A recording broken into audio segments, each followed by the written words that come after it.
Hello guys, you're welcome back to the channel. So today we are going to be making this beautiful baby girl ball dress. It's for a child of 3 to 4 year old. Okay, in my previous video we drafted the pattern of this dress, so check the description box for the link to the previous video of drafting and cutting. Okay, if this looks like something you are interested in, kindly watch this video to the end and do not forget to subscribe to the channel. Thank you. So guys, I already transferred my pattern to the fabric. I have two for the back and two, and the front was cut on fold. And as for this yoke, it is a template that we are going to use to cut out our neck. But in this case, I'll be making use of this particular one that I'm going to be cutting out from the main pattern. Okay, so the main reason for having a template is that you might need your pattern next time. Okay, so the next thing I want to do now is to trace out this yoke. What I'm going to be doing, I'm just going to be using my chalk to mark the points at the center front and at the same time around the armhole area. Then I'm going to connect it with my chalk, okay, to form the yoke shape, sorry, the sweetheart shape rather. You can make use of your free hand and you can as well make use of your curve rule. So when you are cutting, make sure you leave about 0.5 for the joining. Okay, now the yoke that you cut out, you are going to be using it to cut out on this net. And mind you, when you are cutting on a net, try to watch out for the parts that stretch the most. Okay, and that part is where you're going to be using horizontally. Okay, just place your yoke on it, your cutout, and trace it out. So as for this particular one, I'm going to double the net. Okay, and as for the lower part, I cut out the front and back separately, and I make the back longer a little bit than the front. Okay, so and as for this, you cut your lining and your bride out the same way you cut the flay.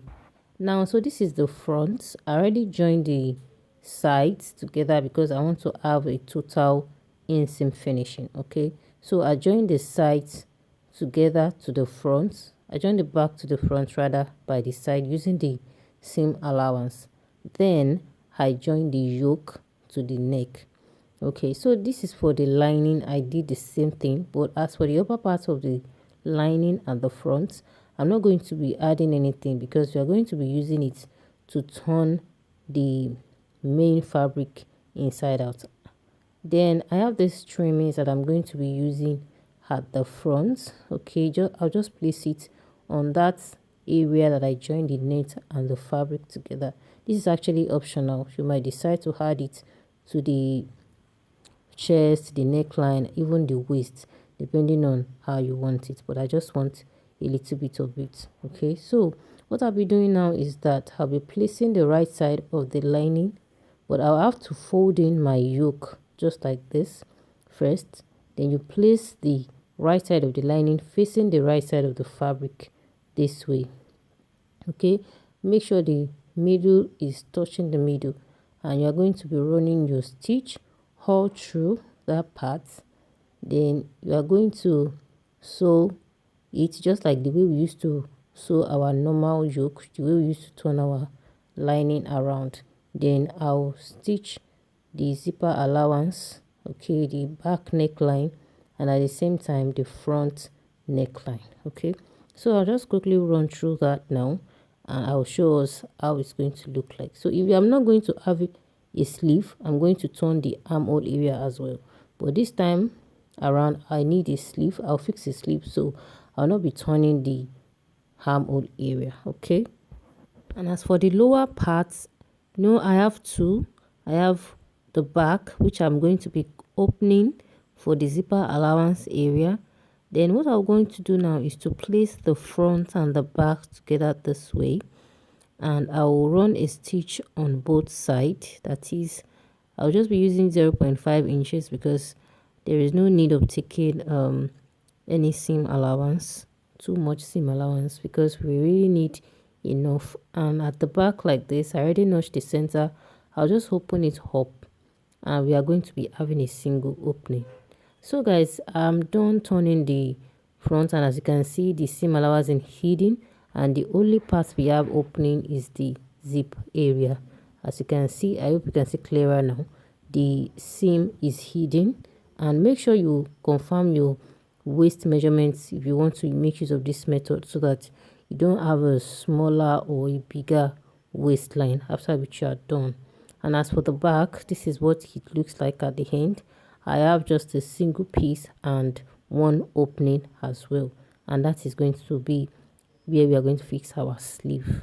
Okay, and as you can see here, the waist for the upper part and the lower part is not the same. It's because we are going to be pleating the lower part into the upper part waistline, so that we can have a fuller effect. Okay, you will understand better by the time we are stitching it. You can have as much as enough allowance you have depending on your fabric and the size you are working with. Okay, so what I want to do now is to cover the fabric, to cover it with the first layer of lining, which I'm going to be using this bridal satin for. So I'm just going to run a stitch on this before we are now going to turn it in or cover it with the second layer of lining. Okay, I just hope you get my explanation. So what I mean is that after which you have sewed this lining, we are going to be turning it in with another lining. Okay, so this is the other lining that we are going to be making use of. I already cut it same way I cut the bridal satin, and we are going to be fixing the net on this other lining. Okay, so that this lining will not be exposed. That is why we need to cover it. Do you understand? And we need an underlay for the dress as well. So to have a voluminous effect, you can have as many layers of net as you want, but for me, I'm just going to be making use of these 4 layers, and it will be shorter.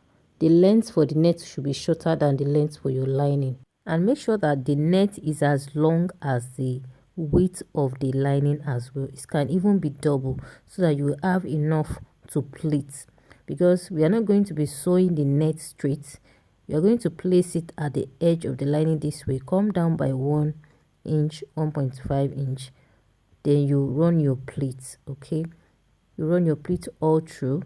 The more pleat you have, the more voluminous the lower part will be. Okay, so I'll just quickly run through that now and show us how it's going to look like. So guys, I'm done joining the upper part and the lower part together, as you can see. Okay, so this is what I have. Now we are going to turn this inside. Even before adding the net, you see that the dress is coming up gradually because of the volume of the lower part. Okay, this depends on how much more volume you want. So as for the lining, this is what I meant when I said we are going to run a pleat.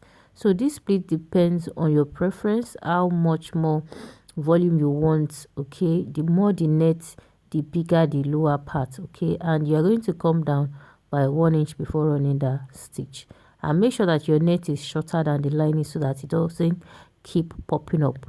Okay, so what we want to do now is to turn our inner parts, like we are going to be turning it around, and the way we are going to use it is that this side that has the net will be facing the wrong side of the fabric, but the way we are going to be doing it, we are going to be stitching it in a way that all the seams will be hidden.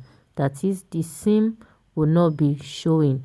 So you are just going to turn your lining around this way, and this part that I said you should come down by 1 inch, place it together with the allowance you have on the dress, then you run your stitch on 0.5. The reason why I said we should come down by 1 inch is that the waist area will not be too thick, it won't be too bulky, it will be easier to sew. Okay, so I'll just join it like this and run my stitch all through and show us how it's going to look like. Okay, by the time you join it, this is how it's going to look. You turn it around and the seam is automatically going to be hidden.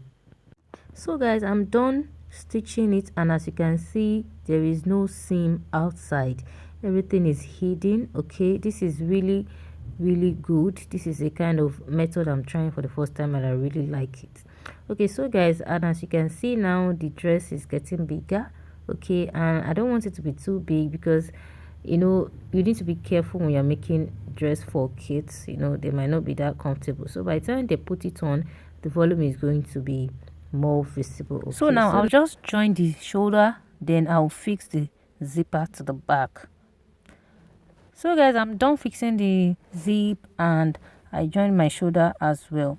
So just go ahead and do the same thing. I believe we know how to fix our zipper already.